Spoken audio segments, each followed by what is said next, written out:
Have you ever trusted someone so deeply that you thought betrayal could never come from them? That was me. And for more than 2 decades, I believed my marriage was the strongest thing in my life, until one afternoon the truth almost killed me. My name is Grandma Elizabeth from Atlanta, Georgia, and today, I am opening up my heart to share a story I carried in silence for too long. Before I continue, please tell me in the comments, where are you watching from? It gives me joy knowing I'm not speaking to an empty wall.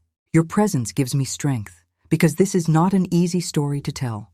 When I married my husband, Richard, I believed God had answered every prayer I ever prayed as a young woman. He was handsome, respectful, hardworking, and he knew how to make me laugh even in my worst days. We met in our church in Atlanta, and from the very first Sunday we spoke, I knew he was different. My friends used to say, "Elizabeth, you're glowing. This man must be your destiny." And in those early years, it felt true. We built a home together, a small but warm house on the east side of the city. We had dreams of traveling, starting businesses, raising children, and even when money was tight, I felt rich because Richard was by my side. But love, as I would later learn, can be the most dangerous blindfold. It began one evening, nearly 2 years ago. Richard walked into the living room with his briefcase in his hand and an uneasy smile on his face. I was sitting on the couch, knitting a small sweater for our first grandchild who was on the way.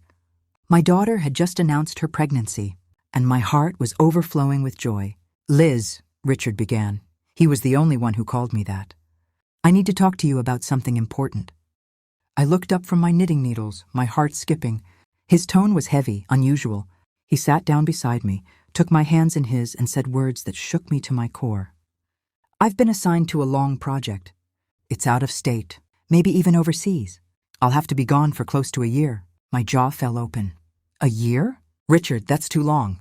What kind of project takes you away for a whole year?" He explained in detail, or what I thought was detail. He said his company had secured a contract with an international partner, and he was one of the only specialists they trusted to manage it. He promised me that the money would be good, that it would secure our retirement, that it was a sacrifice worth making. And like the loyal wife I was, I swallowed my fears and nodded. "If it's for our future, I will support you." Inside, though, I felt a small crack forming in my chest. A year without him felt like a lifetime. The days that followed were strange. Richard became more affectionate than usual. He would hold me longer in bed, kiss me unexpectedly, and buy me small gifts. One morning he even brought me breakfast in bed, something he had never done in all our years of marriage. At first I thought, how sweet. He wants to leave me with good memories. But another part of me whispered, why does this feel like a goodbye instead of a temporary trip? Still, I silenced my doubts. Love makes us do that. The night before he left, we sat together on the porch watching the stars. He held my hand tightly, and I felt his palms sweating. "Liz," he said softly, "I don't want you to feel lonely while I'm gone. Call me anytime, text me. No matter the time zone, I'll make sure to answer." I smiled and rested my head on his shoulder. "As long as you're faithful, Richard, I can endure the distance." He kissed the top of my head but didn't say a word. That silence, I should have known it meant something. The morning he left, I cried. Watching him roll his suitcase out the door felt like sending away a piece of myself. He hugged me tightly, kissed me on the forehead, and whispered, "I'll be back before you know it."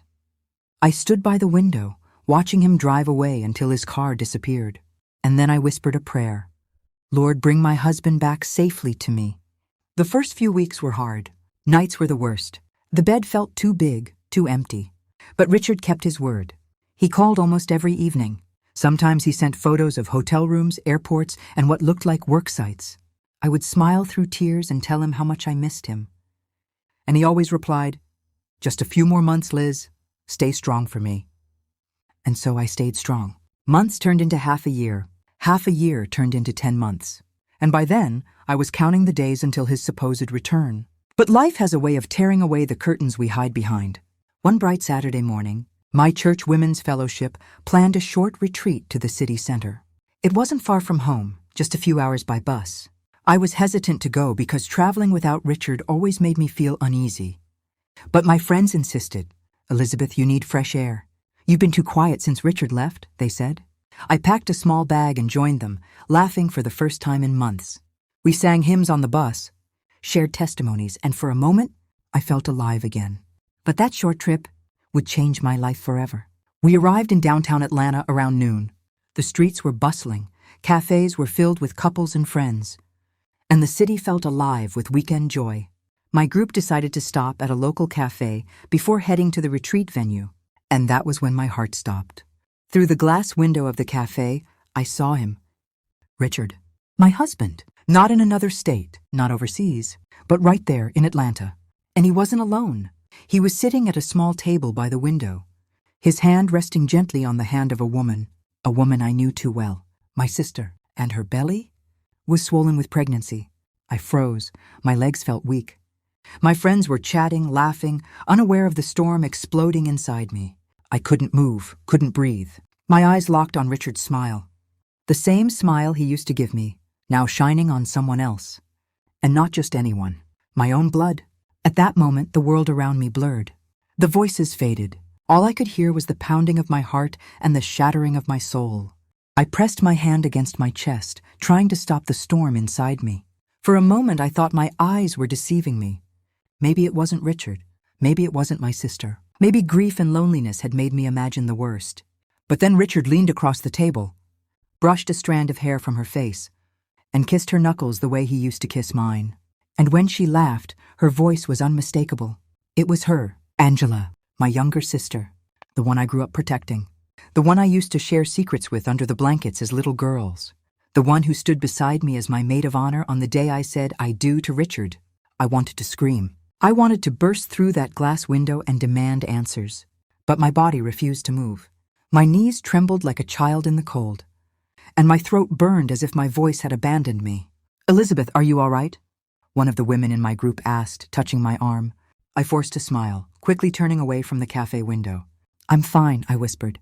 "Just a little dizzy." But inside I was breaking. For the rest of that retreat, I was only a shadow among my sisters in Christ. While they prayed, I sat numb. While they sang, I mouthed empty words. My mind replayed the same image. Richard, my husband, holding hands with my sister, Angela, his eyes glowing with love, hers glowing with the pride of carrying his child. How?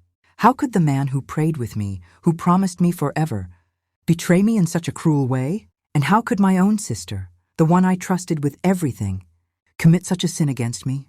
I wanted answers, but fear held me hostage. What if I confronted them and they denied it? What if Richard twisted the story, made me look like the crazy one? What if Angela claimed the child belonged to another man? The questions choked me, and so for the first time in my life, I swallowed the truth and carried it silently home. That night I didn't sleep. I lay in bed staring at the ceiling, my mind racing with images and questions. Every vibration of my phone made me jump, wondering if Richard would call from his business trip. And sure enough, at 10:37 p.m., my phone rang.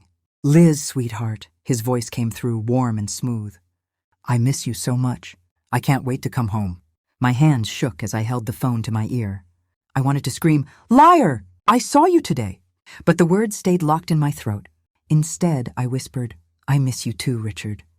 When the call ended, I wept until the pillow was soaked. The days that followed were a nightmare.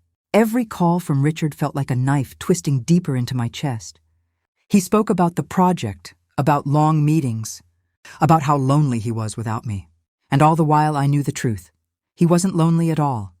He was with Angela, my sister, pregnant with his child. I became a ghost in my own home. I stopped knitting, stopped cooking full meals, stopped attending church events. My daughter called often, worried. "Mom, are you okay? You sound tired." "I'm fine, darling," I lied. "Just a little under the weather." But how could I tell her? How could I break her heart with the truth that her father, the man she adored, was living a double life with her aunt? No, I had to carry the burden alone, at least for now. Weeks passed, and my silence turned into an invisible prison. Every time I looked in the mirror, I barely recognized the woman staring back. My once bright eyes were dull, my cheeks sunken, my lips dry from biting back words I couldn't say. One evening I received a call from an unknown number. My heart pounded as I answered. "Hello?" There was silence for a moment, then a familiar voice whispered, "Elizabeth, we need to talk." It was Angela. I nearly dropped the phone. My hands shook so violently I had to sit down. My sister's voice, the voice that used to comfort me. laugh with me, pray with me, now felt like poison in my ear. "What do you want?" I managed to whisper. "Please," she said softly, "meet me. I can explain everything." Her words stabbed me. Explain. What explanation could she possibly give for destroying my marriage? My trust, my peace? Yet a part of me longed for answers. A part of me wanted to look into her eyes and hear the truth from her lips. "Where?" I asked coldly. She hesitated. "There's a park near downtown by the old fountain." "Tomorrow noon." I hung up without another word.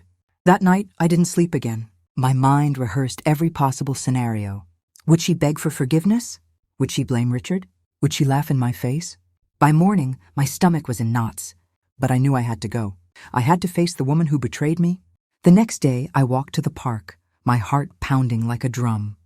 The sun was high, children were playing nearby, and the fountain's water shimmered under the light. And there she was, Angela, heavily pregnant, her belly round and undeniable. She wore a loose dress, but nothing could hide the truth. She looked up as I approached, her eyes filling with tears. "Elizabeth," she whispered. I clenched my fists. My throat tightened, and as I stood before her, every memory of our sisterhood flashed before me. The childhood secrets, the shared laughter, the whispered prayers. And now this, my sister carrying my husband's child. Angela's eyes darted from my face to the ground.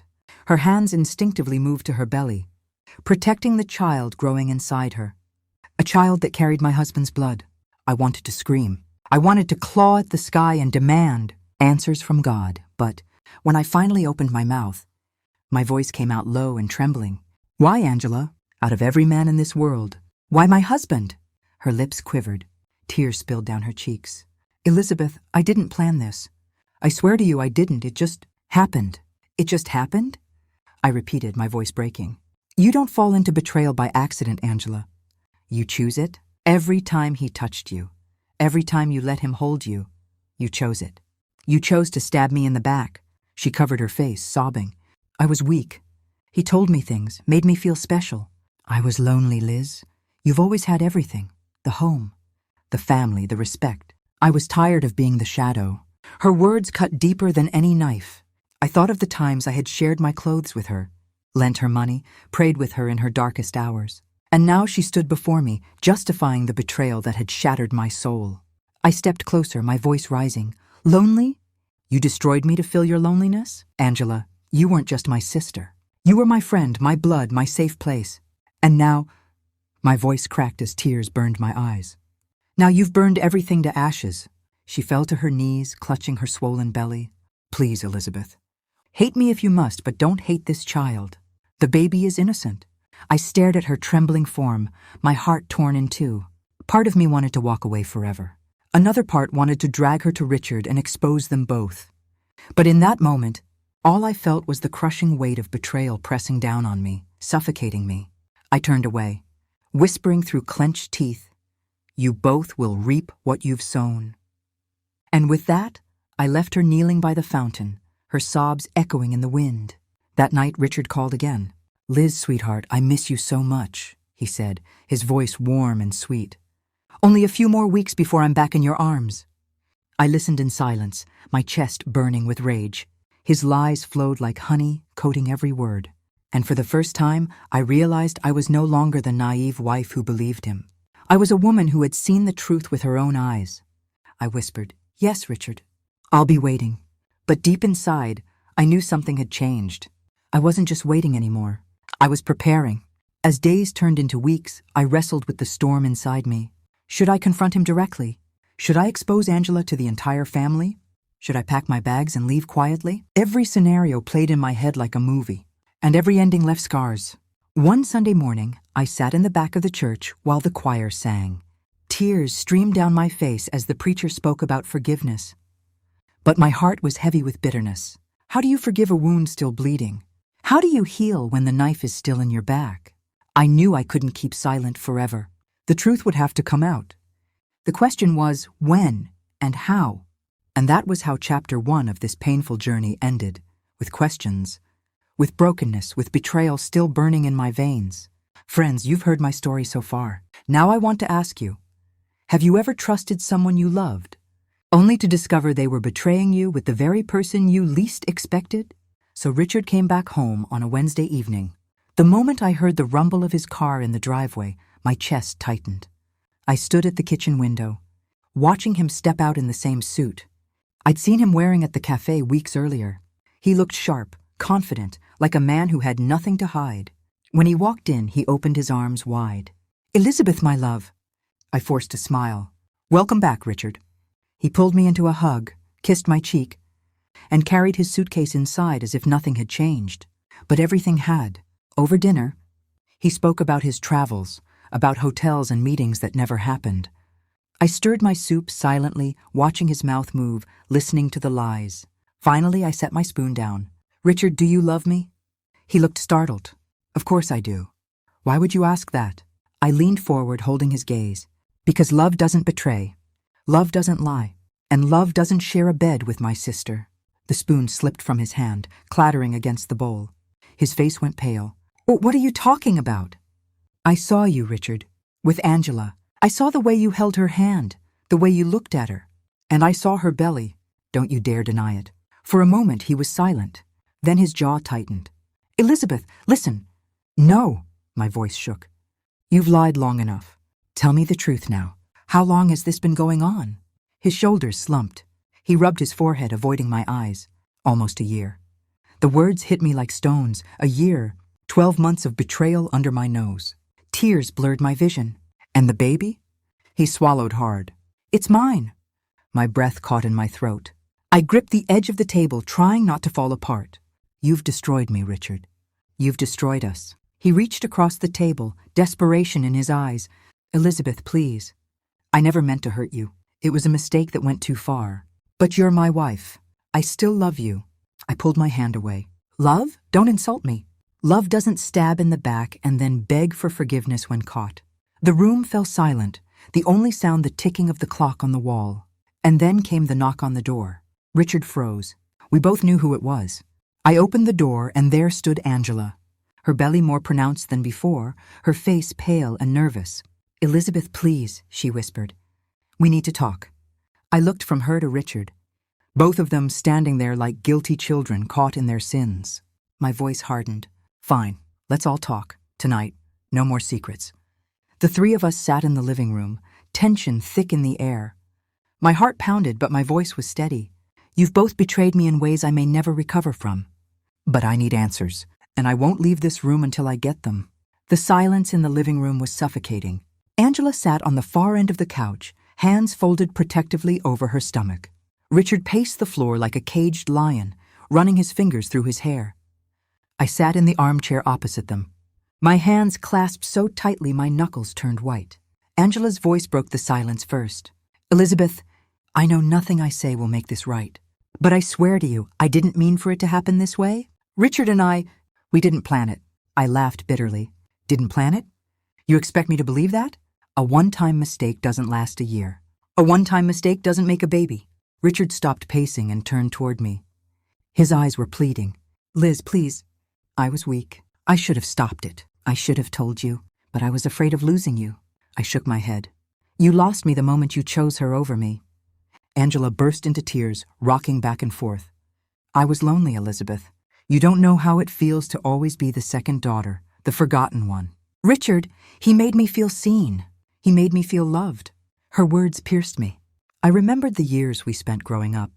Angela always chasing behind me, always comparing herself, always feeling like she wasn't enough. But this? Betrayal wasn't love. I leaned forward, my voice trembling but sharp. "So you destroy your own sister's marriage to heal your insecurity? Was it worth it, Angela? Was it worth my tears, my sleepless nights, my shattered heart?" She sobbed harder, her hands shaking. "No, it wasn't worth it. I regret it every day." I turned to Richard, my anger rising again. "And you? You stood at God's altar and vowed to love me, protect me, be faithful to me. Tell me, Richard, which part of that vow allowed you to sneak into my sister's bed?" He opened his mouth, then closed it. For the first time, I saw shame cross his face. His shoulders sagged as though the weight of his sins had finally crushed him. "Elizabeth," he whispered, "you're right. I've failed you. I've failed us. But I can't undo what's been done. All I can do is beg for forgiveness." "Forgiveness?" I repeated, standing to my feet. Do you think forgiveness is a magic eraser that wipes away betrayal? Forgiveness doesn't erase the image of you holding her hand. Forgiveness doesn't silence the screams I hear in my head every night. Forgiveness doesn't make me whole again. My chest heaved with every word. Tears ran down my face unchecked. Angela reached out a trembling hand. Elizabeth, please. Don't hate me forever. The baby, it's innocent. Whatever happens to us, don't let it destroy the child.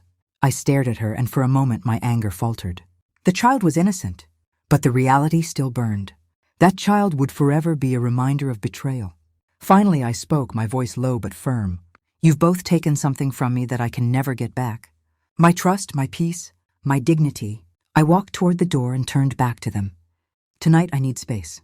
Tomorrow we'll talk about what comes next. But hear me clearly, things will never go back to the way they were. And with that, I left the house, stepping into the cool Atlanta night, my tears mixing with the rain that had begun to fall. For the first time in weeks, I didn't feel numb. I felt raw, alive, burning with pain. But inside that pain, a question stirred. Could I ever rise from this betrayal? Or was my life forever broken? The rain had soaked me by the time I returned home that night. My clothes clung to my skin, but the cold water couldn't match the chill in my heart. When I opened the door, Richard and Angela were gone. Only silence greeted me, a silence that felt heavier than their presence. For days, I avoided them both. Richard called, left notes on the table, even sent flowers. Angela texted begging me to meet her, but I stayed quiet. I needed space to hear my own soul again. Finally, on a Sunday morning, I found myself sitting across from my pastor in his office. His eyes were gentle but firm. Elizabeth, he said, pain like yours doesn't heal overnight. Betrayal cuts deep, but you have a choice. You can let this betrayal define you, or refine you. I swallowed hard. How do you forgive people who've torn your life apart? He leaned forward. Forgiveness isn't saying what they did was okay. It's saying you won't let their sin chain you forever. Forgiveness is setting yourself free. His words sat heavy in my heart. Could I forgive Richard? Could I forgive Angela? That evening, I asked them both to meet me at the house. When they arrived, the air was tense. Angela sat nervously, her belly larger than before. Richard avoided my eyes, his guilt plain as day. I took a deep breath. I've prayed. I've cried. And now I've decided. They both looked up, bracing themselves. Richard, I said, turning to him, you broke the vows you made to me before God. And Angela, you betrayed the bond of sisterhood we were born into. What you've done cannot be undone. But I will not let bitterness destroy me. I forgive you both. But forgiveness doesn't mean I'll continue as if nothing happened. Angela covered her face, sobbing. Richard's lips trembled. Elizabeth, does this mean... It means, I interrupted, our marriage is over, Richard. I cannot build my life with a man I no longer trust. And Angela, I will pray for you and the child, but I need distance. Healing cannot grow where betrayal still breathes. The room fell silent. For the first time, I felt strong. My tears had dried. My voice was steady. Angela whispered, I'm so sorry, Elizabeth. I nodded. I know. But some wounds leave scars forever. Richard buried his face in his hands. I never thought it would end like this. Neither did I replied softly. But sometimes endings are the only way to begin again. That night, after they left, I sat alone in the living room. The house was quiet, but I wasn't afraid of the silence anymore. For the first time in months, I felt peace. Not because everything was fixed, but because I had chosen myself, my sanity, my future. And that, my dear friends, was the day I reclaimed my life from betrayal. Now I want to ask you, have you ever been betrayed by someone you loved, maybe even by family? How did you handle it? Share your story in the comments below. Don't be shy. Someone out there might find healing through your words. And before you go, please like this video and subscribe to the channel. Every click tells me that I'm not just speaking to an empty wall, but to real hearts, real people who walk this journey with me. Because life is full of pain, but also full of lessons. And together, we can turn every wound into wisdom.